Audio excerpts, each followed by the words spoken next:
Welcome to the Cambridge Spanish Centre. Thank you very much for coming out on a damp January Cambridge evening. It's been about a year ago now that we were very fortunate to persuade Dr. Luis, you won't pronounce your name because I can never manage it. Castellví. Thank you very much. We persuaded him to come and give us a talk on the Mexican poet, Sor Juana Inés de la Cruz. We hoped to get him back again, but then he disappeared to the United States for a year at Brown University. But now I'm glad to say that he's back in Cambridge, for the moment anyway, pursuing a career, a journalistic career. You may have seen his article in El País last week on Hispano-America writers in Catalonia. And tonight he's going to talk about something which he is researching at the moment, the Philippines and Jose Rizal, the liberator. Would that be a fair description? We'll see. We'll see. It can be nuanced. So let me hand over to Luis to tell you all about Jose Rizal. Thank you, Richard, for the presentation. Thank you to the Cambridge Spanish Center for the invite, and thank you to all of you for being here. Today I'm going to talk about Jose Rizal, the most important Filipino writer in Spanish, and also the figure who is considered the national hero of his country. This is not going to be a scholarly talk, like I'm not going to present any revolutionary thesis or anything like that. This will be a basic outreach introduction to the life and the works of Jose Rizal. It will last around 40-45 minutes, and then at the end we will leave some time for questions and discussion. Jose Rizal was born in 1861 in a small village at the south of Manila called Calamba, which is here. Today is like a 2-hour drive to Manila. He was the 7th of 10 siblings, and he went to study in the Jesuit school of Manila. He was a very good student, and then he enrolled in the university at the age of 18 in the University of Santo Tomas, which is the oldest university in the Philippines. It still exists today. And he started to study both humanities and medicine. But shortly after starting, he was disappointed with the level of the Spanish lecturing staff at the university, and he also experienced some cases of racism by these very same professors. So there was an opportunity to go to study in Europe, and he decided to do so. After the opening of the Suez Canal in 1869, it became much easier for investors to invest in the Philippines, and also the Spanish government to do so, and that produced the blooming of a middle class in the Philippines that started to send their children to study in Europe. These elite Filipinos, whose language of instruction was Spanish, were known as the Ilustrados, or the Enlightened. Jose Rizal was the most prominent member of this generation, but there are many others, and he was connected to them in Spain. They were basically in Barcelona and Madrid, although some of them also went to France or England or Germany.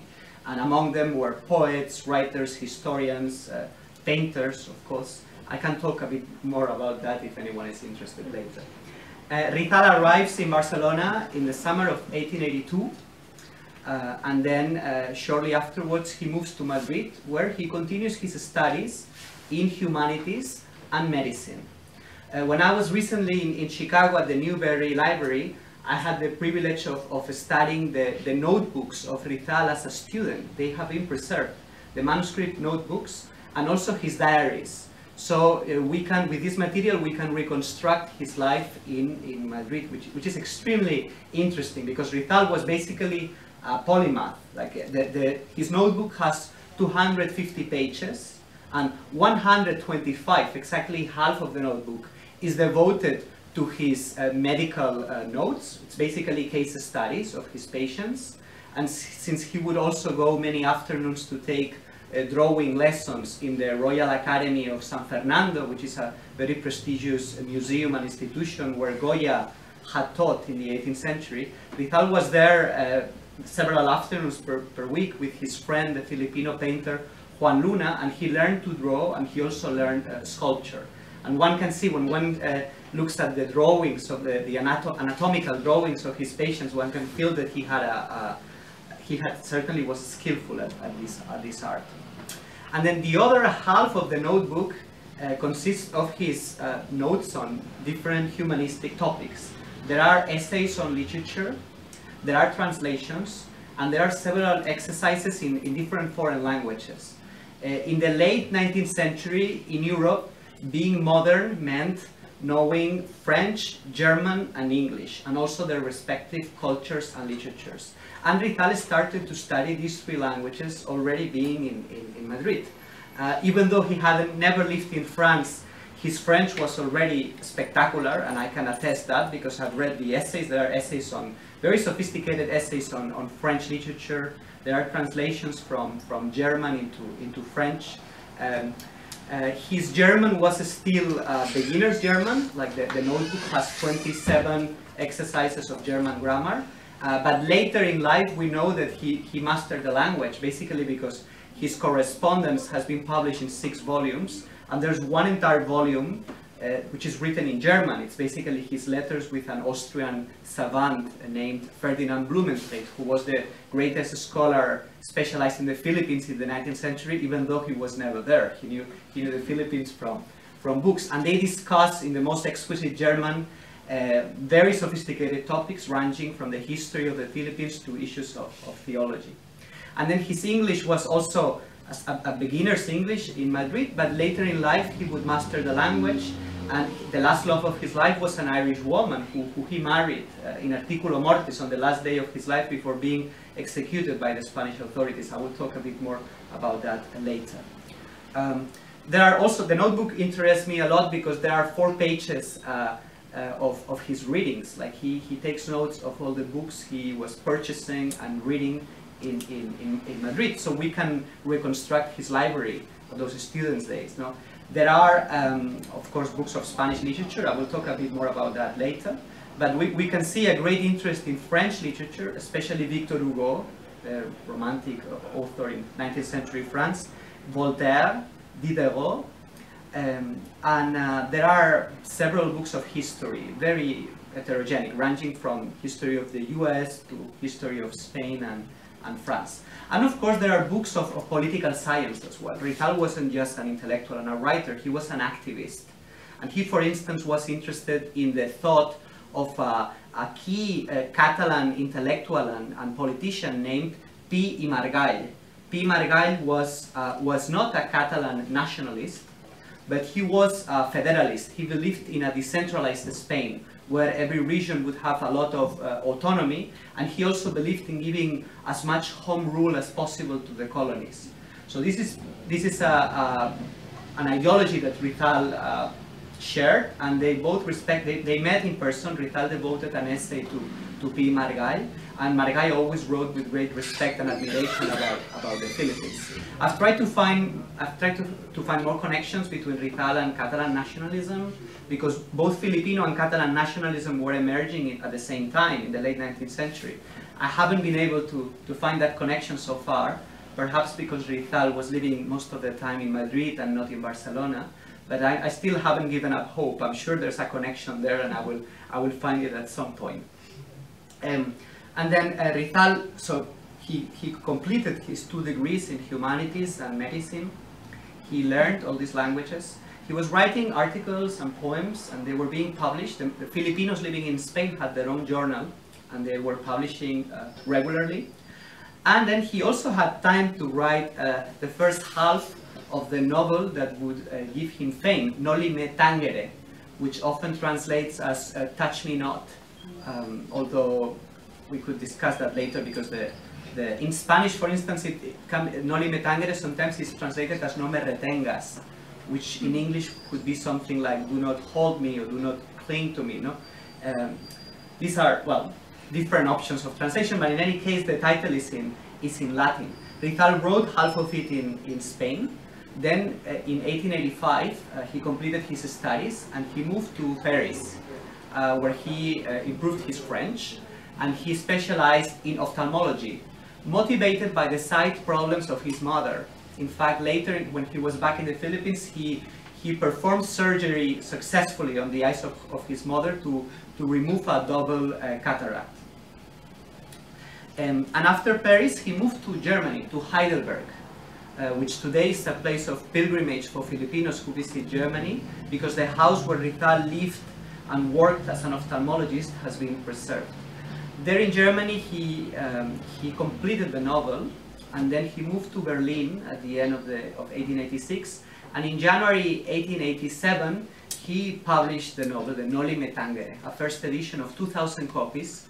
Most of them were sent to the Philippines, but many arrived in Spain as well.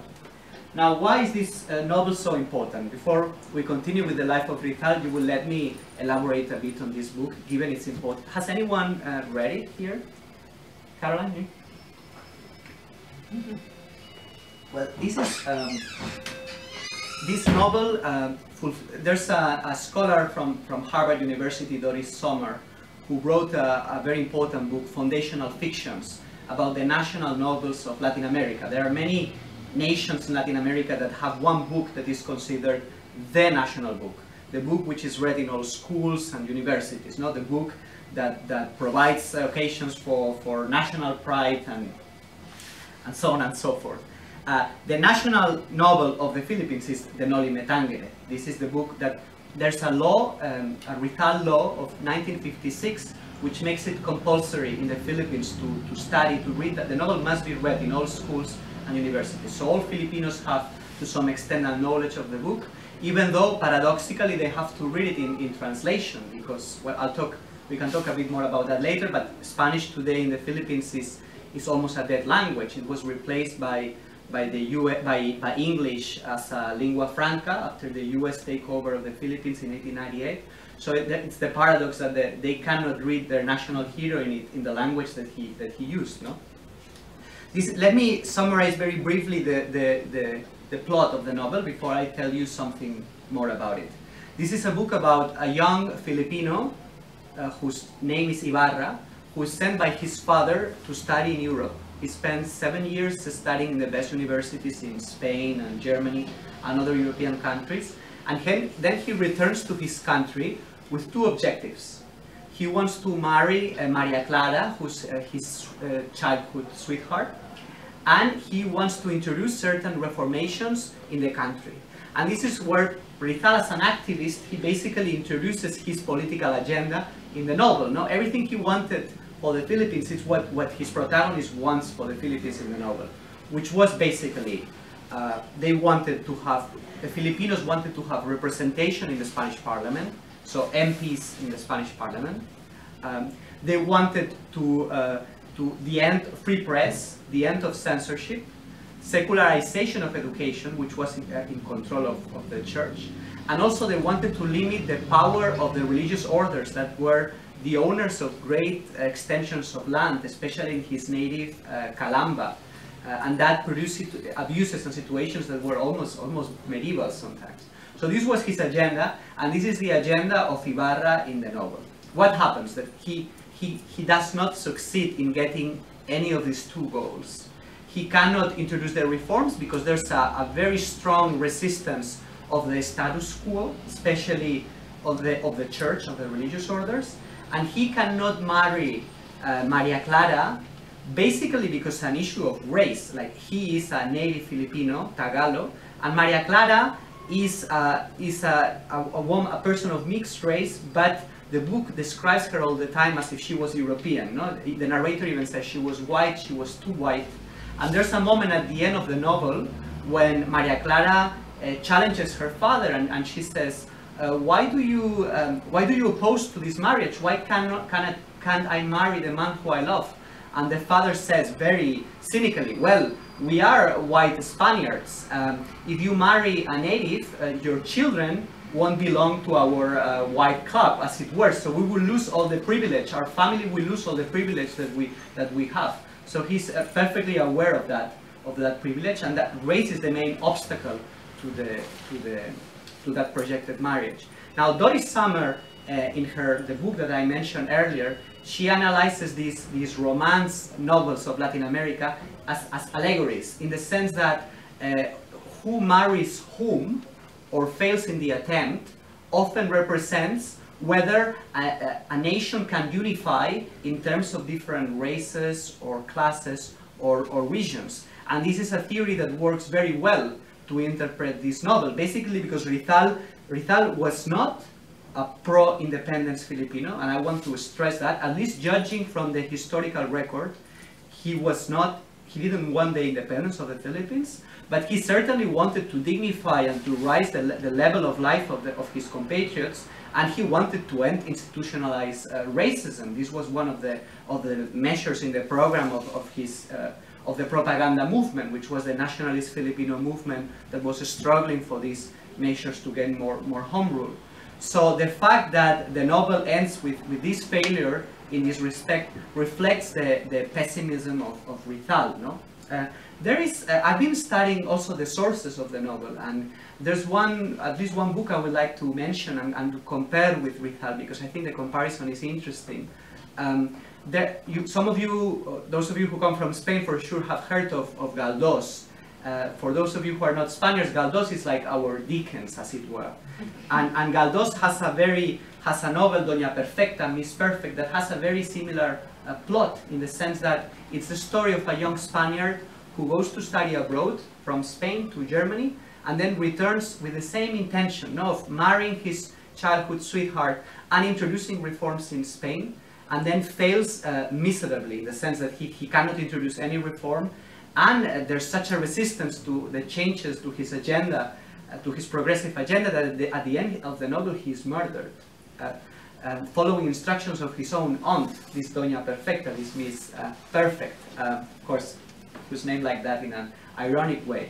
So my thesis is that there are two themes in this novel by Galdós that Rizal complicates enormously. So it's like an example of a colonial subject who appropriates a model from the metropole and then uses it for a different goal.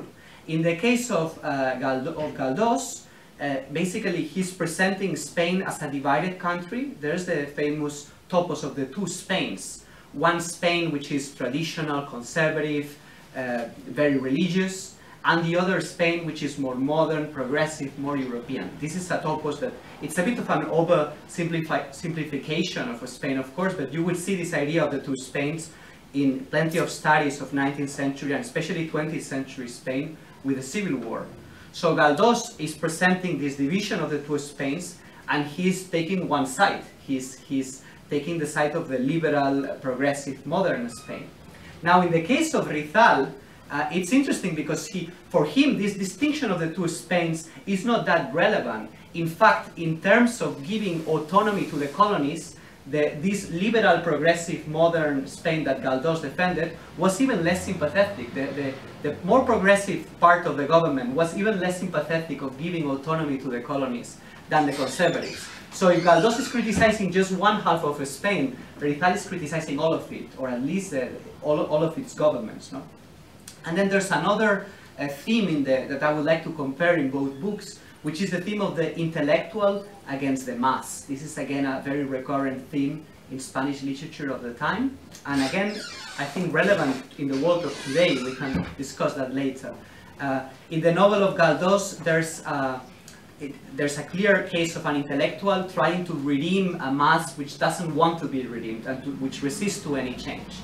And in the case of Rizal, the tension is much more, the conflict between the intellectual and the mass is much more complex, in the sense that at the beginning of the novel, the protagonist is this young idealist who comes to the Philippines with very good intentions. He believes in dialogue, he believes in compromise, and he wants to negotiate with the colonial authorities to introduce these reforms.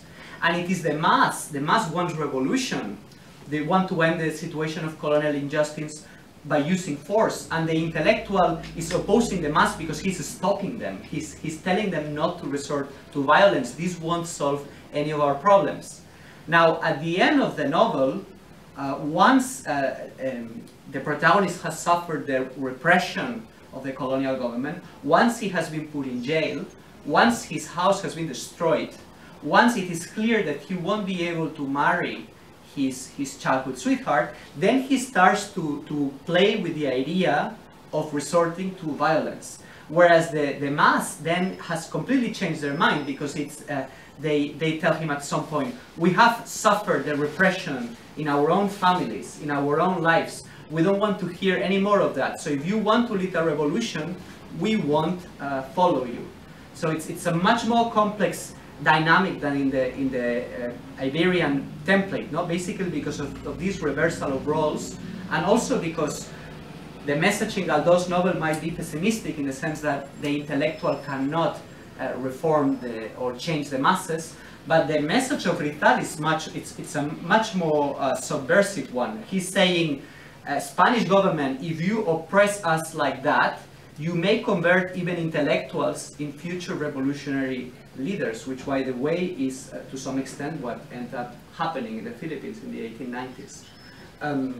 So more things could be said about this novel. In the English-speaking world, it is famous because Benedict Anderson, in his landmark essay on nationalism, Imagine Communities, he starts precisely with an analysis of the first chapter of the novel. No? There's this idea of the nation as an imagined community, as a fiction, and in the Rizal he's called often the first Filipino, because he was the first person to use that word Filipino with the meaning that it has today. Before Rizal, Filipino meant a Spaniard born in the Philippines.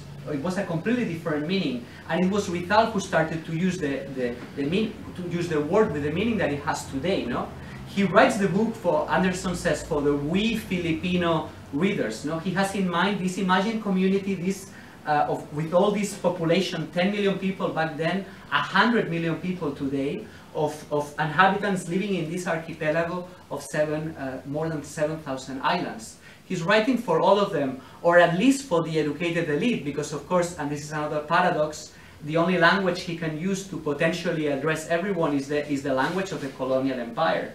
It's Spanish. He's not using his native Tagalog.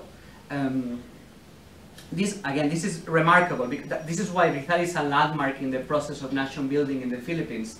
He had contemporaries, like for instance the writer Isabelo de los Reyes, who came from a region in north of the Philippines. This region is called Ilocos, and de los Reyes would say in his books, I'm not a Filipino, I am an Ilocano. My fatherland is Ilocos, and he couldn't conceive of this nation comprising the 7,000 islands, but Rizal did. And it is for this reason that his novel and his political agenda were so seminal in the process of creating this new nation. No? The book was not very well received by the Spanish authorities. It caused a huge scandal. It was even debated in the Spanish Senate. Shortly afterwards, the book was forbidden. In fact, all of the works of Rizal at some point or another were banned or forbidden. But of course, the book benefited from the scandal, and especially Filipinos living in Barcelona were very enthusiastic and writing. We know this from the correspondence. Luckily, much of Rizal's correspondence, which is huge, has been preserved. And then he decided to, after 5 years abroad, that it was time to return home. He hadn't seen his family, all his 9 siblings, and his parents especially. He had a devotion for his mother. So he returned to the Philippines in late 1888, and there he found a situation he didn't expect, which is that his book had caused such an scandal that the family was starting to suffer the consequences of it. They were starting to get like anonymous threats, and the family was afraid that Rizal might be in danger. So the parents encouraged him to leave the country. And this is why shortly after, just a few months after arriving in the Philippines, in early 1889, Rizal decided to leave the country. And then he started traveling. He went to Hong Kong, where he worked as an ophthalmologist and learned some Chinese. Then he moved to Japan, where he did exactly the same. And then he crossed the Pacific, and he arrived at San Francisco in spring 1888. And then he started a trip and crossed the United States. Like he started in San Francisco, and then he went to Utah, Nebraska, then Chicago, Niagara Falls, and then New York at the end. And we know that from his diaries, and also from his correspondence. No, one can reconstruct that trip. In New York, there was, at that time in New York, there was another figure that is often compared to Rizal, and that is the Cuban national hero Jose Marti, who lived almost exactly the same years, who was also an essayist and poet, and who also is the father of the national figure of his country. And yet the key difference is that Marti chose to fight Spain, like chose to start a revolution, whereas Rizal didn't. I will talk a bit more about that later. Then Rizal crossed the Atlantic, and at the age of 27 he arrives in the UK, Liverpool, and then he moves to London, and he decided to settle in London. That was 1889. And he spent most of the days in the British Museum. Why?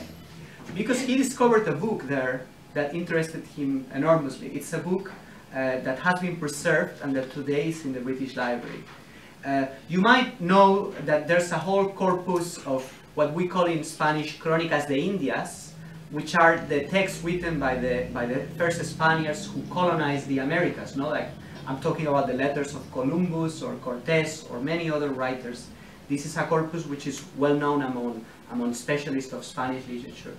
What is not so well known is that there's an equally fascinating corpus of texts about the Spanish colonization of the Philippines. And these texts not only talk about the Philippines, but often describe the first contacts between Spain and other nations in that part of the world, including China and Japan.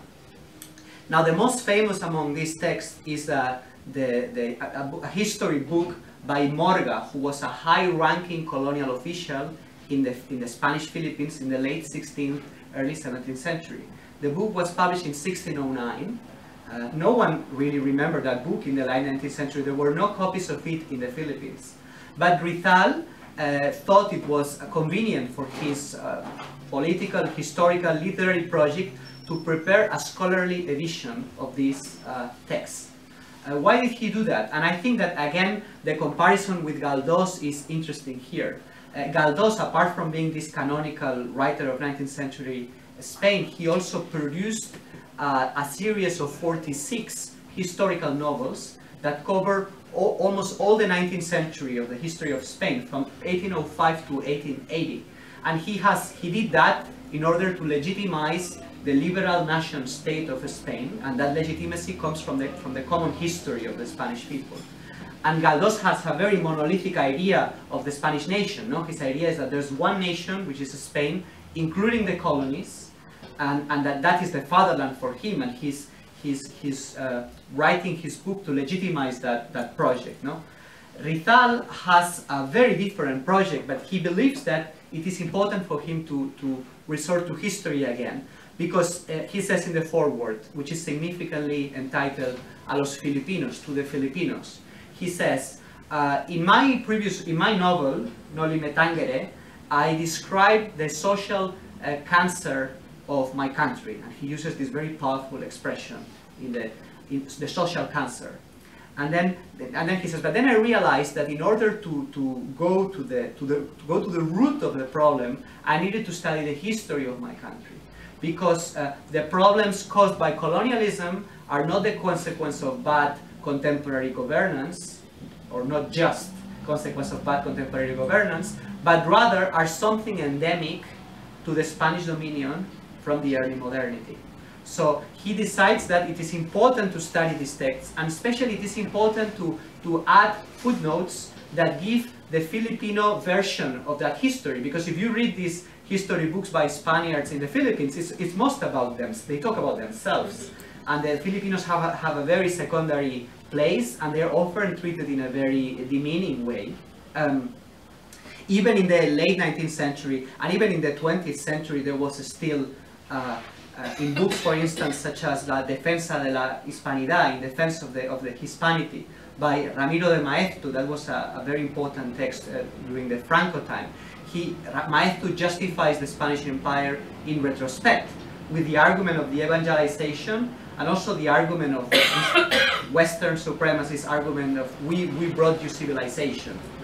And Rizal, in his footnotes, he uses the footnotes to build like a counter discourse. in which he's saying, well, you didn't bring civilization. We already had civilization. Tagalos, we had our own alphabet. We had advanced social systems. We had our laws. On the contrary, you brought things we didn't have. You brought racism. You brought nepotism. You brought inefficiency, and so on and so forth. So he's very critical of the Spanish dominion from the early modernity in all these domains. And he also does something which was criticized by other scholars, which is that he tends to, in this struggle to dignify the Filipino people, even before the Spanish arrival, he sometimes tends to glorify or to idealize a bit that archipelago before it was the Philippines, before the Magellan arrived in 1521. This is something you find a lot in Latin America, for instance. If you go to Mexico City, in the National Palace of Mexico City, there are these murals of Diego Rivera, who used to be an artist who was very famous in his own merit. Today people know him more for being the husband of Frida Kahlo, but back then he was one of the most important artists of Mexico, and he produced these huge murals of the history of Mexico, where you can see that Tenochtitlan, the Aztec capital, is portrayed almost like an Arcadia, like a paradise. And then the Spaniards arrive and they are completely dehumanized. They look like machines, and they destroy that paradise, no? Which becomes the lost paradise of Mexico. Rizal is doing a scholarly work. He doesn't reach those levels of anti-Spanishness, as it were, of Rivera, but certainly sometimes he was criticized for idealizing that pre-Hispanic archipelago, perhaps a bit too much.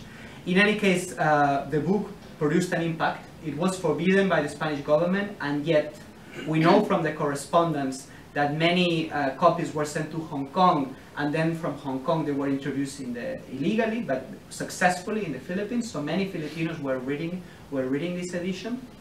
And Rizal then moved to Belgium in 1891, and there he published his second novel, El Filibusterismo, which can be translated as the subversive, or although the most accurate translation would be the pro-independence Filipino. This is what filibustero meant in the 19th century.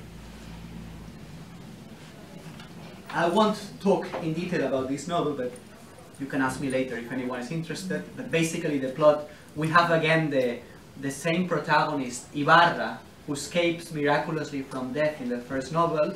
After years abroad, and after making a fortune in Cuba, he returns to the Philippines. And this time he's not the pacifist intellectual of the first novel, but rather he's a man of action who prepares an act of violence, like he prepares a bomb to put in a wedding banquet where all the Spanish colonial authorities are going to attend. And the idea is that to make that explode and then to start a war against Spain. So it's a much more aggressive novel in this sense, although at the end the bomb doesn't explode because one member of that group decides to remove it shortly before the explosion, and the protagonist regrets at the end of the novel that he realizes that he was trying to fight an evil with even more evil. So even in this novel, even in this case, Rizal is not defending the use of violence, although of course there's a discussion throughout the novel on whether it is legitimate or not to use violence against a colonial rule. Do I have to say that the Spanish authorities didn't like this book either? Well, they didn't. It was also forbidden. And then Rizal returned to Hong Kong, and there was this moment in his life when he had to choose whether to go back to the Philippines, knowing that that could have very serious consequences for his freedom or even for his life, or whether to stay in Hong Kong. His family was encouraging him not to return, given the scandal produced by his 3 books.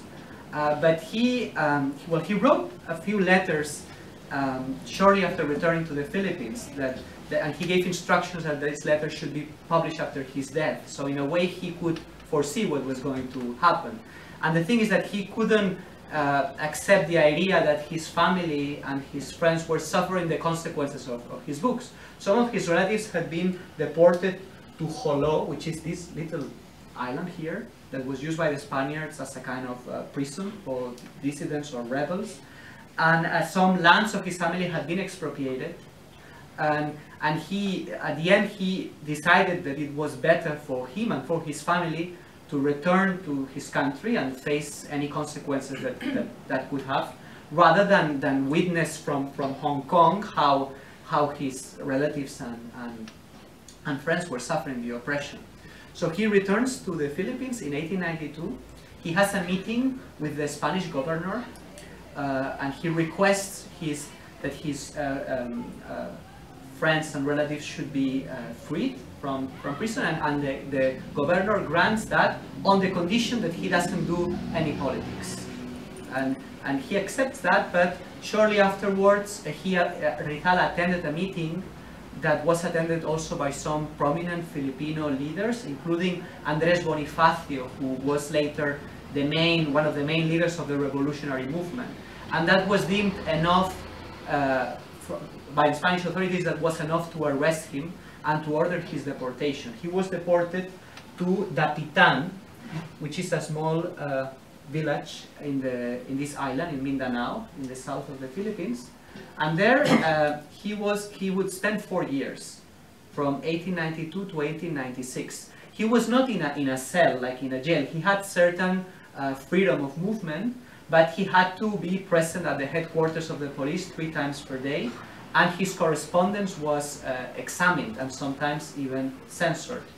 These years of Rizal are also interesting because he changed a lot. He gave up politics, he gave up literature, and he spent a lot of time working the land, like in agriculture. He developed an interest in agriculture. He was also still working as a doctor, although he would never charge any money to the locals.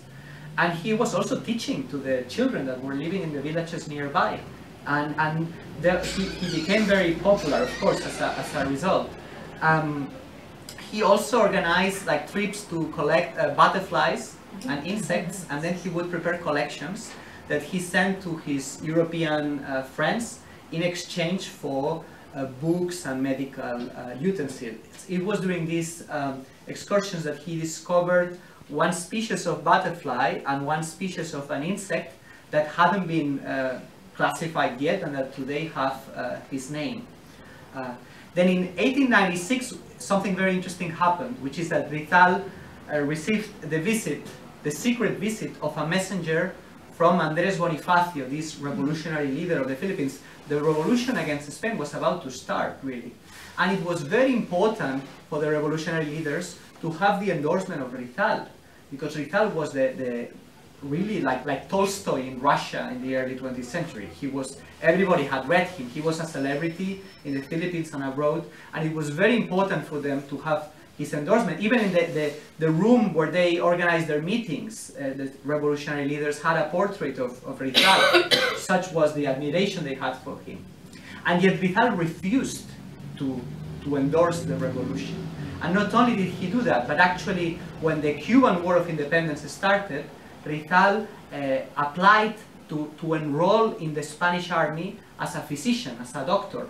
He wouldn't have fought, but in any case this shows, if not loyalty to Spain, at least his lack of commitment with any revolutionary cause. And then the paradox, and another paradox in the life of Rizal, is that had he made it to Cuba, he would have been on the opposite side of Jose Marti, this national figure of Cuba I mentioned earlier, who did fight the Spanish army and died fighting the Spanish army, whereas Rizal chose to be on the side of the Spaniards.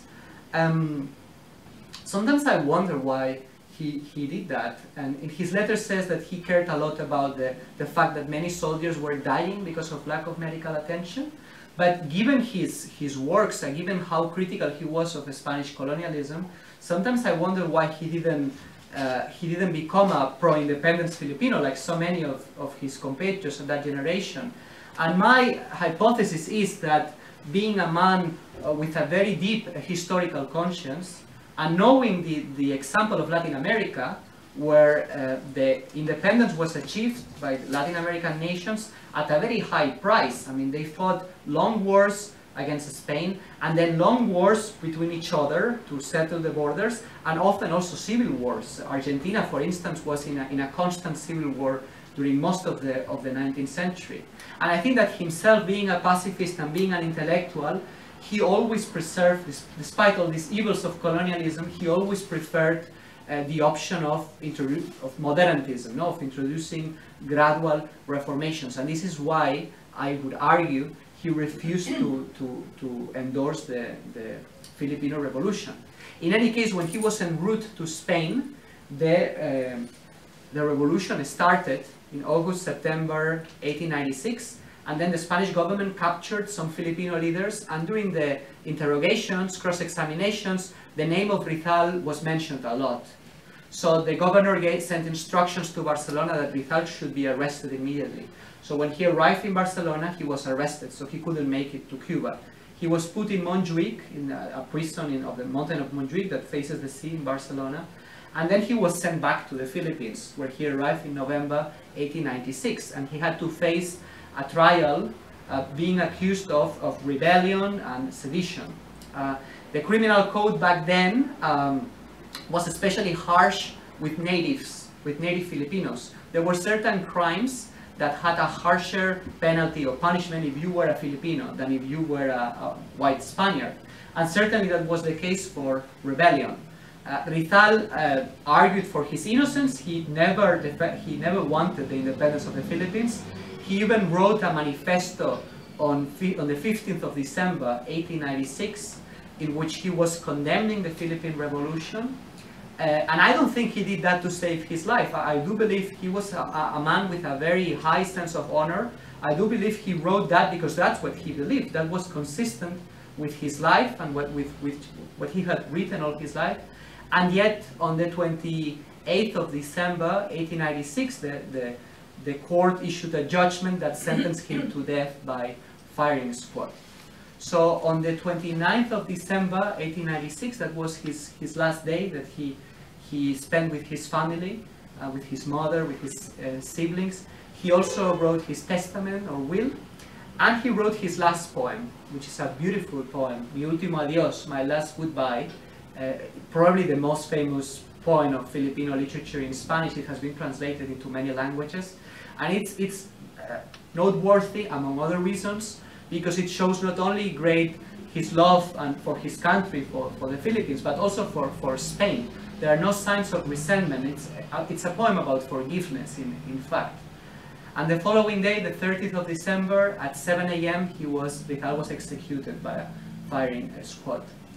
2 years later, the U.S. takes over the Philippines, 1898, and the Filipino leaders continue fighting in the struggle for independence, but they don't succeed, and the Philippines become an American colony for half a century, until World War II, until the Japanese invasion. Then Rizal becomes a figure that was often more venerated than understood, in the sense that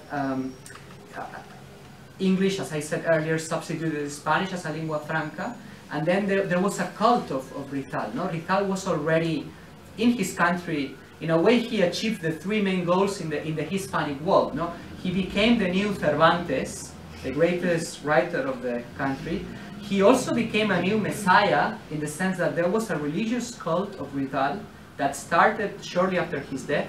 In 1903, there was a section within the church that broke with the Vatican and with the Catholic Church, and a new independent church of the Philippines was created. And one of the first things they did was to canonize Rizal. So he became a saint for this religion. And even today, there's a religious cult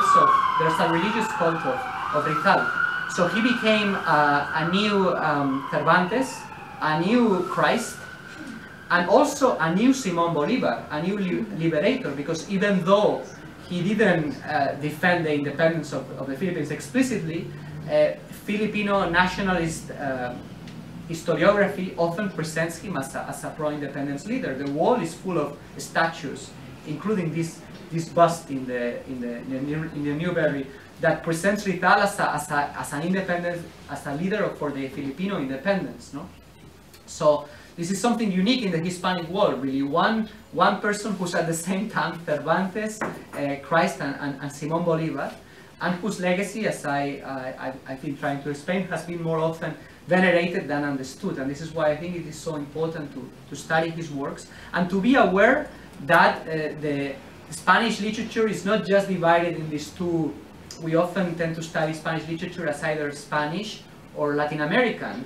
And it's true that this transatlantic component is important, but already in the 19th century, or even before, if we take into account those early modern chronicles, Spanish literature was not only transatlantic, but also trans-Pacific, and therefore global. Thank you very much.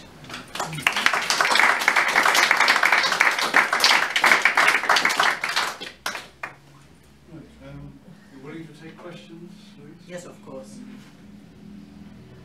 What do you think Rizal would have thought about this veneration after his death, if he had known about it, of course?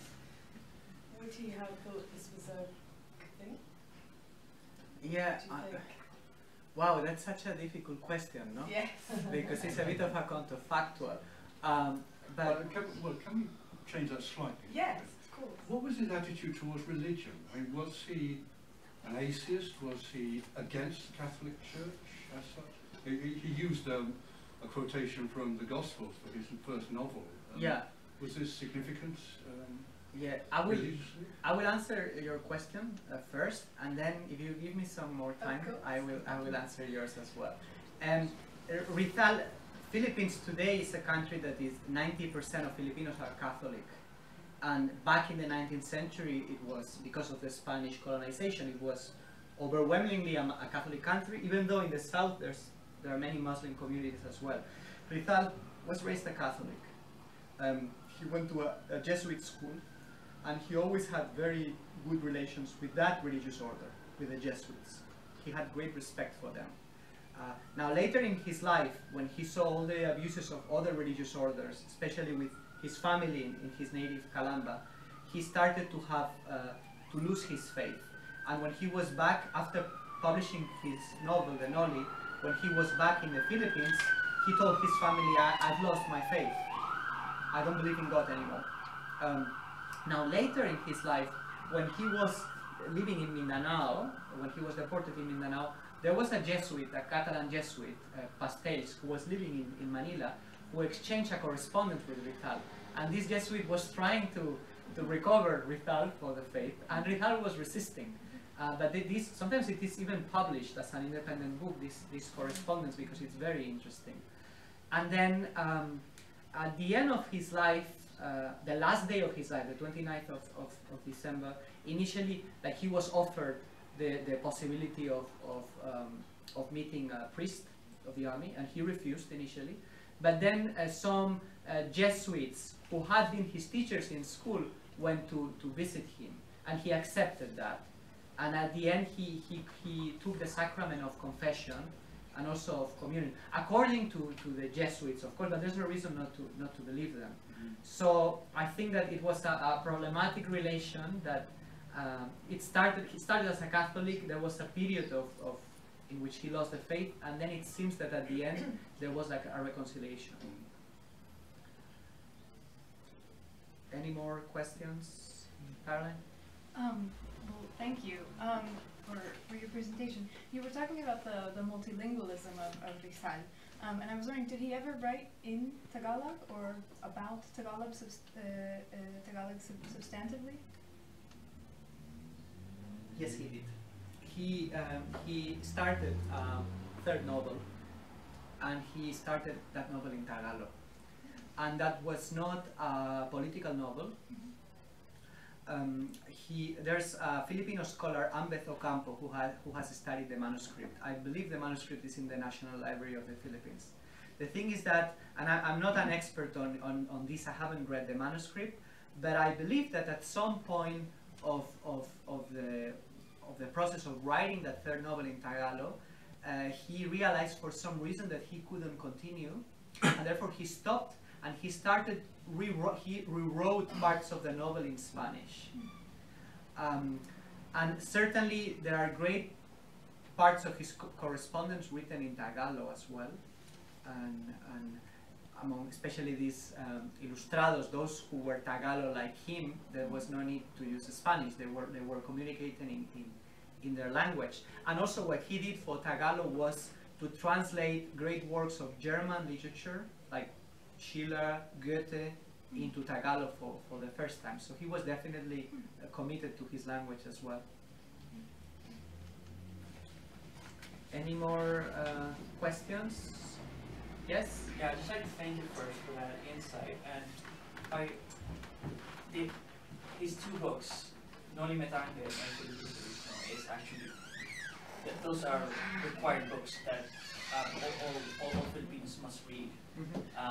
Well, you know, in high school or in school. And I didn't realize that Jose Rizal is quite known in Spain.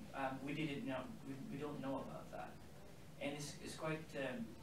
You know, I'm quite happy that I can see that Rizal has some kind of effect on the Spanish people, and also I'm not sure if it is true that he also has a statue in Barcelona, or like to commemorate Jose Rizal.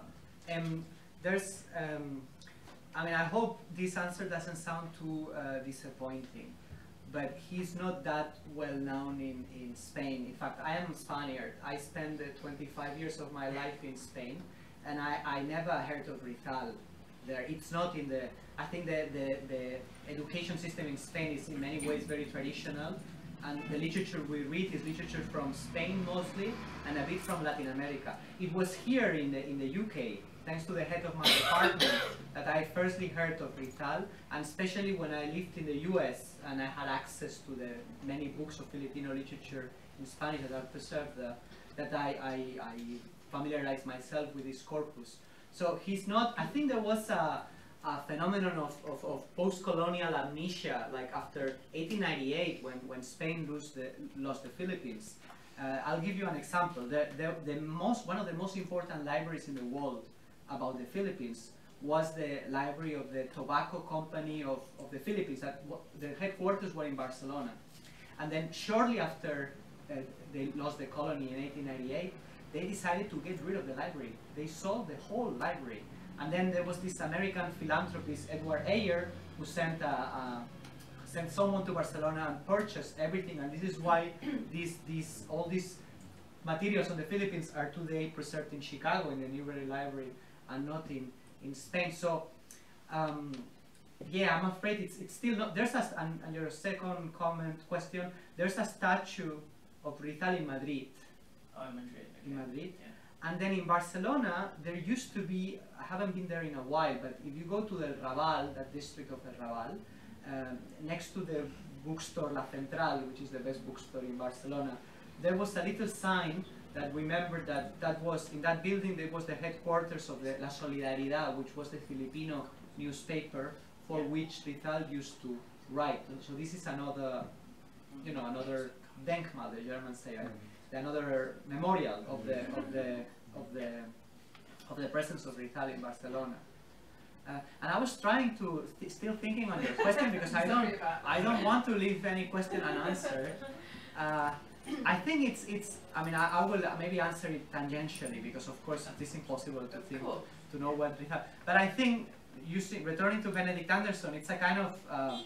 You know, Rizal, if all nations are fictions, right? That's Benedict Anderson's thesis. They are all artificial. They are all imagined communities, not fictional creations. And then Rizal used fiction, a novel, in order to build this imaginary land. And then he himself becomes like the plankton, like to nurture that fiction. So I think he wouldn't have mind having that role in the national building of his country. Perhaps the most extreme manifestations of this cult of his personality. He was quite a modest man in many ways, so probably he wouldn't have approved of that. Yeah. But Thank you. I hope that answers your question to some extent. Any other question? Yes, please. Notwithstanding his modesty, his extensive travels must have been very expensive for the time. did he have any sources of income? Was he, for example, funded by his family or by well-wishers or philanthropists in the Philippines, or was he entirely self-supporting by his medical work and his writing? Like most writers I have studied, he constantly complains about lack of money in his letters. However, at the beginning of his life, and as a student, he was sustained to some extent, was funded by his family, especially an uncle of him who was very generous.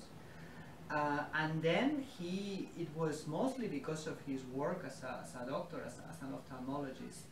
I don't think he got much money with the sales of his books because being forbidden almost immediately after publication, he couldn't perceive much in terms of royalties or.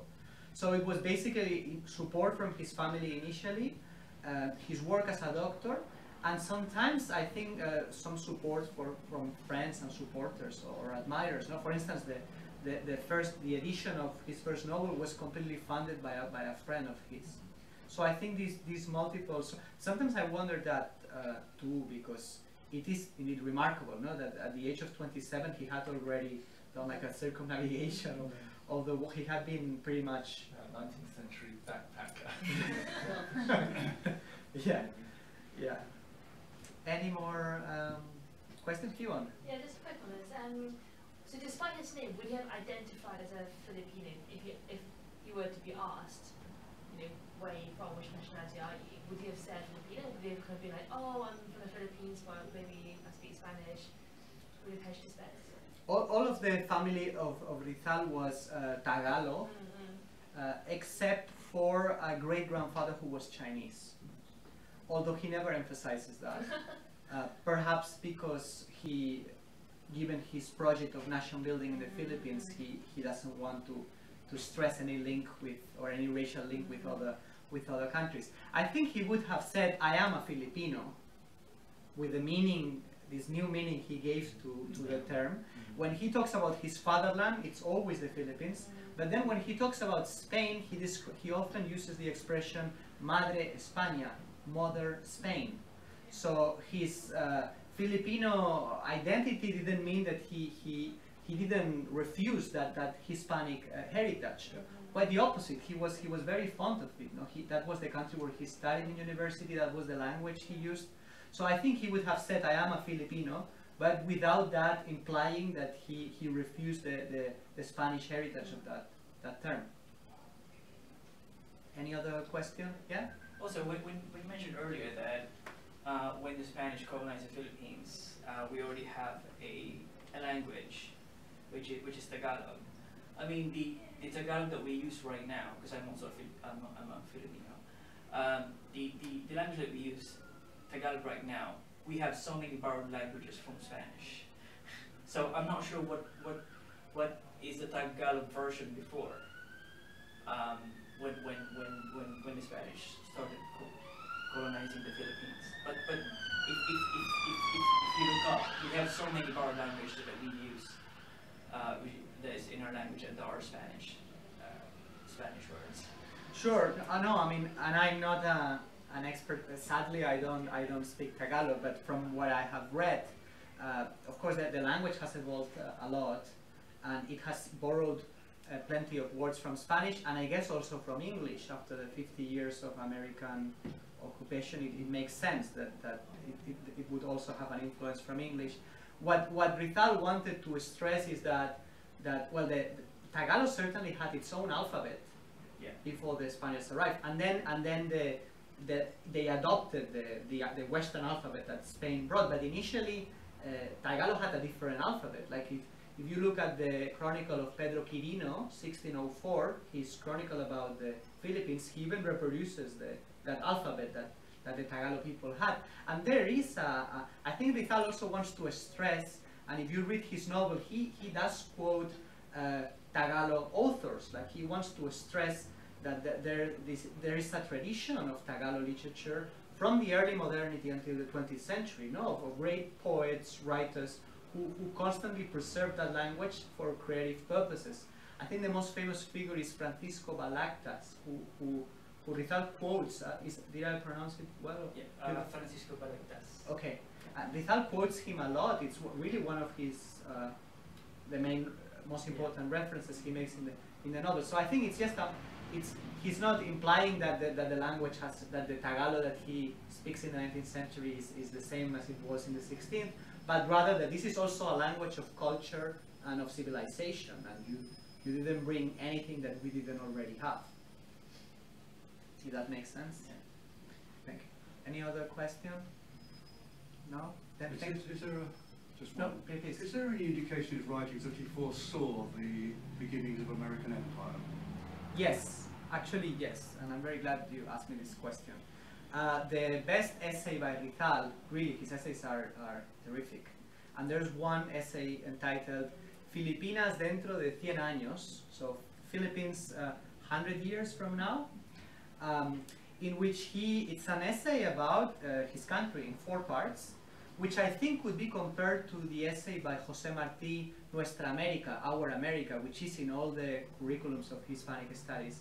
And both texts have in common that they foresee the possibility of a US invasion. In the case of Marti, it makes a lot of sense given the geographical proximity of Cuba to the US. But to Rizal, maybe it wasn't that obvious back then, but Rizal, at the end of the essay, at the very end of the essay, he discusses the possibility of the Philippines becoming a colony of another European power or another foreign nation, and he discusses the probability of each of them. And then at the end, he mentions the U.S. as a possibility. In fact, there were the U.S. this process of moving towards the West. And many people in the U.S. saw the invasion of the Philippines as a logical continuation of this westward expansion, no? And then of course this goes together with ideas about race, like Kipling, the famous poem or infamous poem "White Man's Burden" was written precisely in that context, no? The American occupation of the Philippines. So yeah, Rizal considered that possibility, and that you will find the answer in that essay. Any more questions? Well, thank you. Thank you very much, Thank you. for Thank that you. very clear and very Thank you so succinct much. introduction to someone who I knew nothing about. And I hope we may be able to get persuaded to come again. Yeah, of to course, us it another will be time. my pleasure. Thank you all very Thank much you. for coming Thank you. this evening. Thank you.